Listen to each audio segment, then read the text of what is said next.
ইট কলার গাড়ি আইছে তো, ইট কলার গাড়ি আইছে, ইট কলার গাড়ি আইতাছে পিছনে দিলাম। না না না, ফেল ইট করলাম।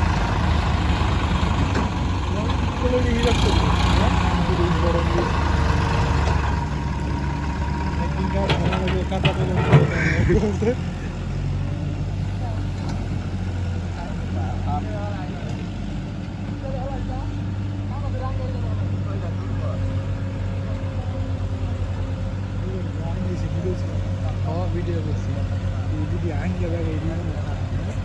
রিস্টি গায়ে বল বেশি আঙ্গিলা বসানো খাই কিন্তু বেশি দিই না বায়োলেশন আছে এই যে আঙ্গিলা অ্যাক্সিডেন্ট তো বোঝা উল্টে গেছে এরকম আতঙ্কমূলক, এগুলো তো এলাও না ফেসবুকে, ইউটিউবে চলে কিন্তু ফেসবুকে